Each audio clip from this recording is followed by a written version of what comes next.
We are live. Okay, same as last week, late, but nevertheless, we're here and we are doing it. So thank you if any of you waited. I apologize, but we're getting there. Poco a poco, as they say in Spain. Not normally with that accent. So welcome to the wonderful Orla from Kamma. Yeah. Hi, Elle. Thanks for having me. Thank you so much. Well, thank you so much for being here and for being so jolly patient. And thank you to Chris Walkie for getting everything set up in the first instance. So, Kamma, we spoke yesterday about what it is you guys do, and honestly, it was pretty extraordinary. So, it's mainly for lettings people, those letting agents out there. And one big takeaway that I had when we nattered was how you guys can help avoid getting fines, because the opportunities out there to get fined are massive. So could you explain a little bit about that to anybody out there who might be watching on #replay in the comments? Sure thing.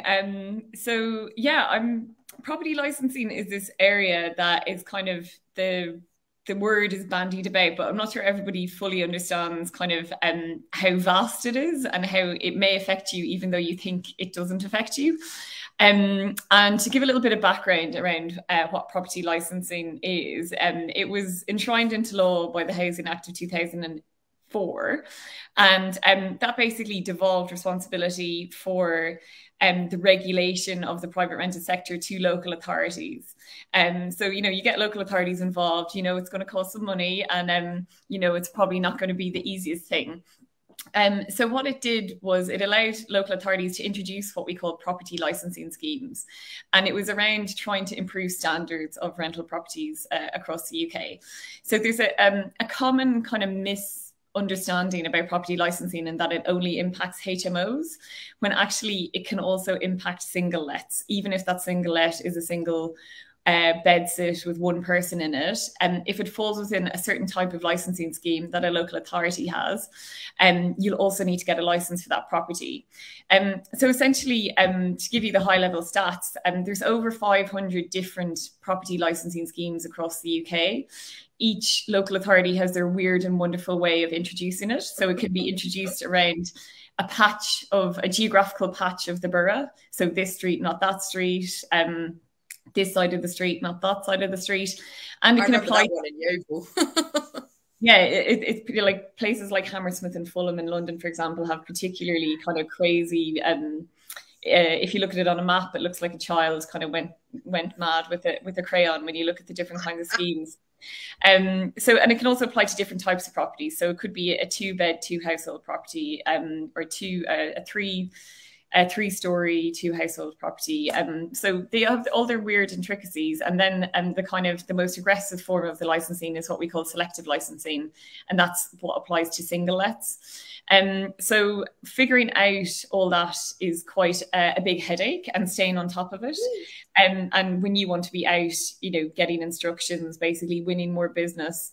And the fact that these property licensing schemes change and they pop up all the time. So the council can introduce these schemes, and they do introduce these schemes throughout the year. So at the moment, we track all the consultations. So the rate of change is such that somewhere in the country, a new licensing scheme pops up once every 8 days. So that's a huge pause there. I mean, I think that is just extraordinary. So across the UK, that is. So not just England, not just Wales, not just Scotland, the whole of the UK. These things are changing so often. It's 1 in 8 days. Yeah. Quite crazy. Yeah, it's been quite a busy time for the local authorities. So in the last 12 months, there's been a 40% increase in the number of these consultations. So the council has to go out and consult if they're going to introduce one of these schemes. So the likely, licensing is there to improve standards, but the more cynical view is that the local authorities were broke before COVID. Post-COVID, they're really, really broke. So this is another good way for them to have another income, I guess. So that's kind of the background of, I guess, the problem of property licensing. And the impact for an agent, of course, is that once you manage a property, and even if you you don't manage it, but you take the rent on that property, you have joint and several liability for ensuring that that property has a license. And the kind of punitive impact is that you can be fined if, as well as the landlord, if the property doesn't have a license. So the fines are up to £30,000 per offence. I think the largest fine that we've recorded was in London. It was £100,000 for a landlord. That was a particularly bad case. But you can just be fined, like the property could be okay, it just doesn't have a license. You might not get fined £100,000, but anything from £10,000 to £30,000 would have quite an impact on your business. So absolutely. Exactly. That's really going to knock into your yield, isn't it? Yeah, exactly. Not to mention the headache and the hassle of trying to deal with it. So what we do is we basically take away the headache and the hassle of figuring it out and worrying that you may not be on top of something that is just frankly a pain in the ass, trying to phone up councils to find out answers. So what our software does is it takes an agent's portfolio on a daily basis. We monitor the portfolio and we just flag up to you what properties need licenses. So you can be safe in the knowledge that you're being looked after, and you just need to check your dashboard and then send a communication out to your landlord. The other place that it becomes quite useful, of course, is if you are being potentially instructed on some business, you can just check the property in the system, and again, you look like an expert when you're talking to the landlord. One of the main reasons landlords use agents is for that kind of peace of mind. So looking like you're on top of kind of the things that are going to impact that landlord, what they need to know up front, will stand really, really well to you. And then, of course, there's also, if the property does need a license, you can sell a service. So it need not be that compliance always has to be costly. You can actually turn it into an opportunity. So by us identifying what properties need licenses, you can, of course, then sell the service to apply for that license, and we can also help with that. So you can actually be making a return quite quickly and easily on subscribing to our service. Amazing. Okay. So within the software itself, or is it within your team, you guys are able to help agents achieve the licenses? Is that the right word? Like grasp together the information needed from the council? Yeah, exactly. So our team, essentially the software will automatically identify it for you, and for your average kind of small to medium sized agent, it's quite inexpensive. Our prices start at £60 per month, so you need to only get 2 licenses and you're already making a return on the service.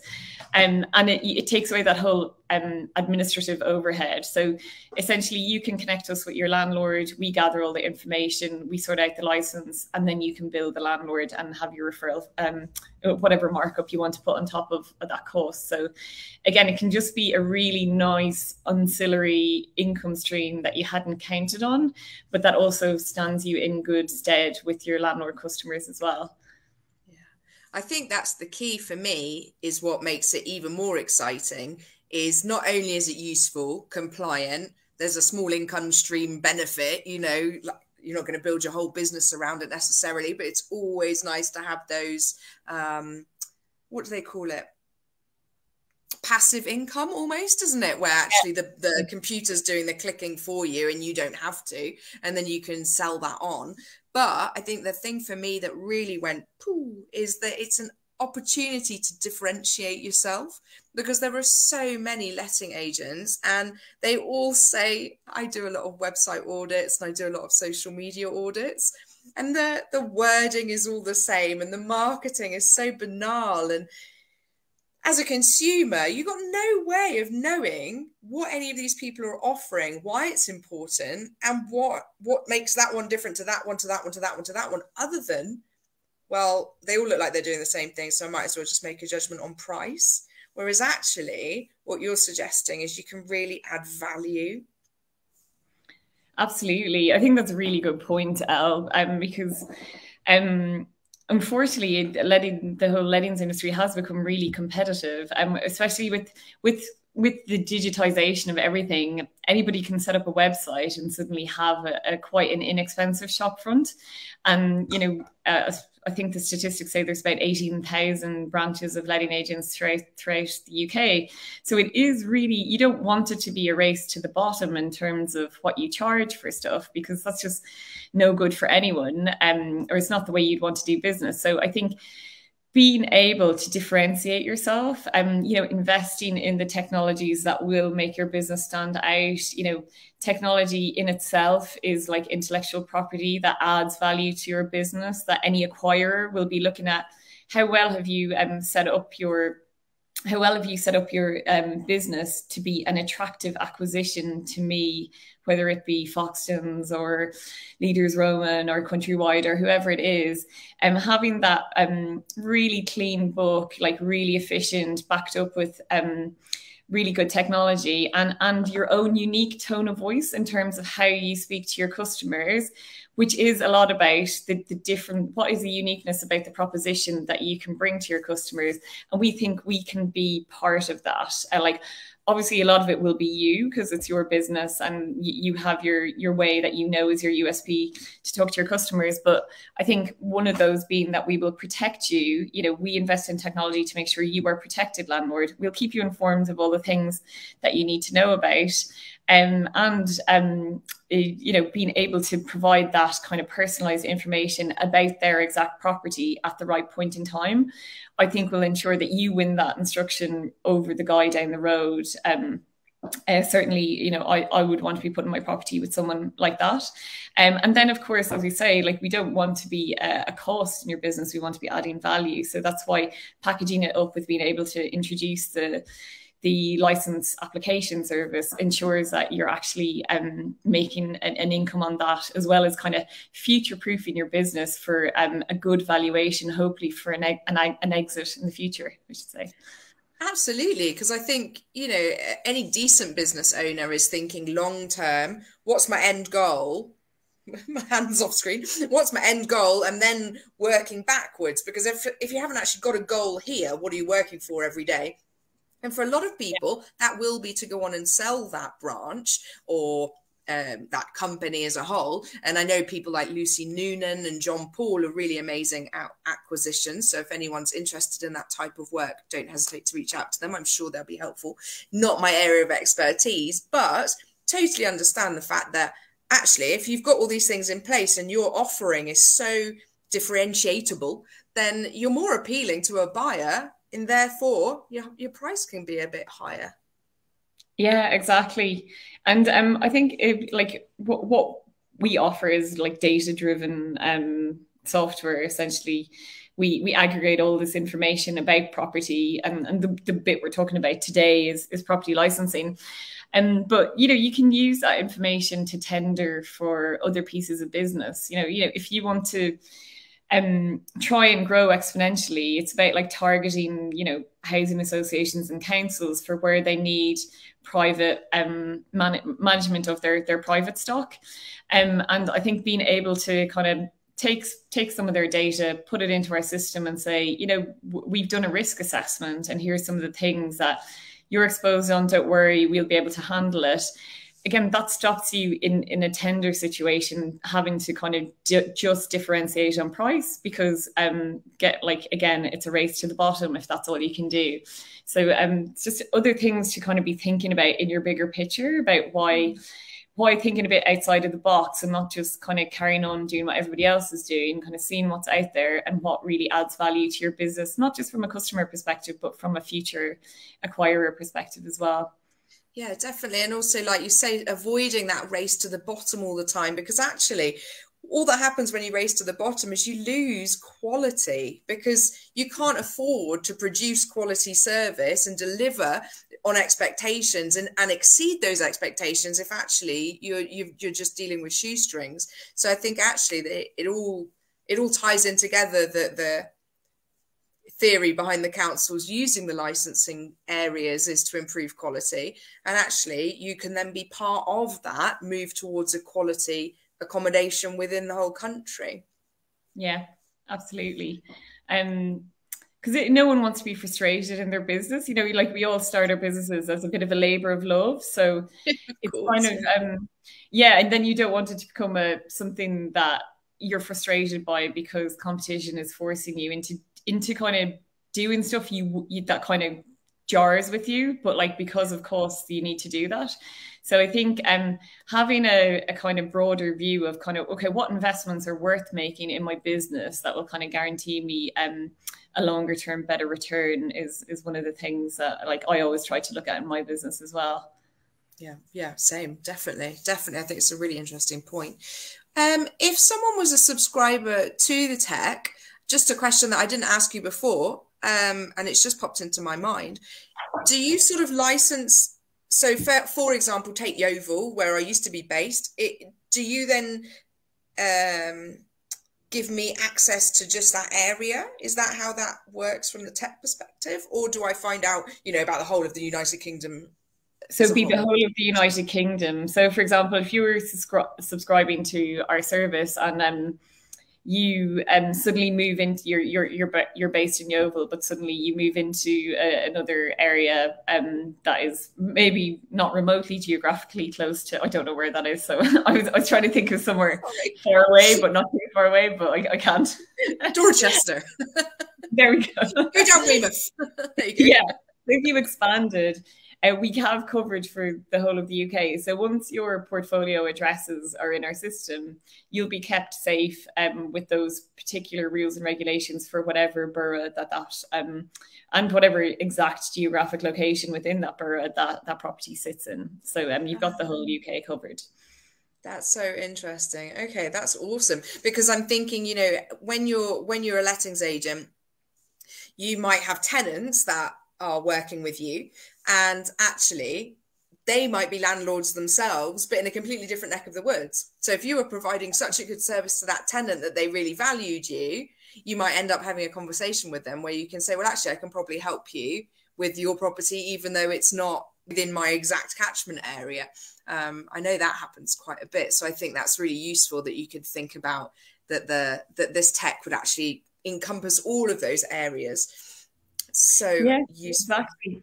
Hopefully help you think bigger. Like, if you have those blue sky days about like, what else can we do? Where is there maybe hotspots that like we should get involved, where there's a bit of a rental boom that, it will help you get started and set up on the right foot as well. Yeah, I think that's really, really exciting. So many opportunities there, just a bit of marketing behind that. It's not going to take long before that really differentiates yourself. I'm just repeating myself. I'm sorry, but I think it's exciting.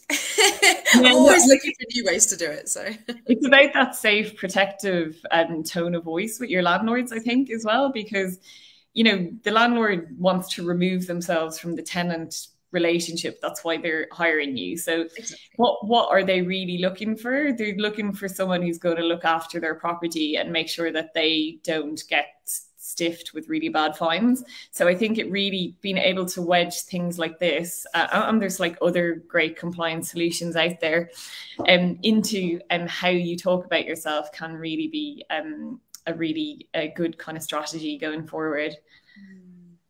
Definitely. And last but not least, that was hard to say. I know that you also have quite an eco arm to the business, which with all the EPC changes coming up is another key differentiator for letting agents potentially. So what's the eco side of your tech business? Yeah, we're quite eco warriors at Kamma. So we are. We, as I mentioned before, we aggregate lots of different data points and information about all 36 million properties in the UK.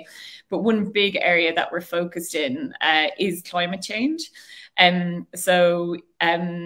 Your listeners or viewers may be aware that there has been a lot of new laws have come into effect because the government is suddenly sitting up and going, oh my God, net carbon zero commitments, which are enshrined into law, are coming in 2050, we don't actually have that long. We're very far off target now. So the way in which the government tackles that is by putting laws in place for the kind of main stakeholders who can influence that, so that they have to kind of be obliged by the law to make changes that will impact carbon zero. So like we've seen in transport, for example, that like petrol cars will no longer be, new petrol cars will no longer be able to be marketed from 2035. And we've seen that the UK is the kind of market leader in terms of decarbonising the grid. So like we're world leaders in terms of wind power, and kind of non-reliance on fossil fuels. So we've decarbonised 70% of our grid, which is absolutely amazing. But one area that has not been tackled yet is residential property, and they're starting to look at it now. Quelle surprise. So residential property accounts for 22% of all emissions that the UK emits. So it's like a huge chunk. It's over a fifth of our emissions. And we have one of the oldest housing stocks in Europe. So it is a big challenge, but some of your viewers may or may not be aware, the laws that are coming down the line impact landlords, specifically poor old landlords. They're always getting a walloping of a law somewhere or other, and mortgage lenders. So that's the two key ways that they're looking to tackle our existing housing stock. So the minimum energy efficiency standard at the moment is that you cannot rent out your property unless it's an E or above. The new bill that's going through the House of Commons at the moment says that by 2025, by the end of 2025, all new lets will have to be a minimum EPCC, and all lets in their entirety by the end of 2028 must be an EPCC. So that's really not that far away, and this law is, by all accounts, definitely going to happen. So it's kind of the time, maybe to just start where you have those good relationships with your landlords, start talking to them about the fact that this is coming down the line. Again, it shows you're an expert. It shows that you care. There will be like retrofit mortgages and whatnot coming out, things like that can help. There will be grants, although we're still waiting to hear what they might be. There's also exemptions available. So I think educating yourself a little bit about the new minimum energy efficiency standards that are coming, again, it'll endear you to your customers. But like, secondly, there probably is an opportunity there again for a revenue stream of referral fees to retrofit companies. So if it was me, I would be starting to talk to retrofit companies. A lot of the things that need to be done to our housing stock is around, cavity wall insulation. Generally, there's a fabric first approach. So if we can insulate our houses better, that would be a really good first start. And then once they're well insulated, then we can, at least then if you have better thermostat controls, sometimes it's as simple as putting hot water cylinder jackets on, it's really inexpensive way that can actually really improve your energy efficiency. Yeah, and then there is some houses that will need drastic retrofits. But there's opportunities there to partner up with the retrofit industry. And certainly if it was my business, that's what I'd be, that's a real future looking strategy. And one of the things that we do provide is we provide the information on each property about what those retrofits are, what the EPC rating is. It's all available on the EPC register itself, but we kind of package it up in a nice way that can be presented to the landlord without all the kind of extra information in between, just focusing on all the useful stuff and kind of putting a nice sales and educational spin on it as well. Yeah, brilliant. Oh, well, I think all of that combined just sounds really, really exciting. And it's like you say, just so many different ways to differentiate yourself and really not take part in the race to the bottom where we're going to lose quality and ultimately affect landlords and tenants alike, I think. Yeah, absolutely. Well, thank you so much, Orla. Is there anything I haven't mentioned or asked you about that actually you really need to drop in? No, I am. I think anyone who's interested to hear a bit more, please do jump on our website. I'm sure Elle will be circulating a link as well. Anyway, we'd be more than happy to just chat to you and kind of show you what I'm talking about, and kind of shoot the breeze on a kind of some future looking strategies for you. It's been an absolute pleasure, Elle. Thanks for inviting me along. No problem at all. Thank you so much for coming, and thank you for your patience at the beginning. No problems. It's fun. Have a lovely afternoon. And if anyone wants to get in touch with Orla, she is on LinkedIn, and Kamma is on Facebook, and of course their website. Thanks. Have a great afternoon. Bye, guys.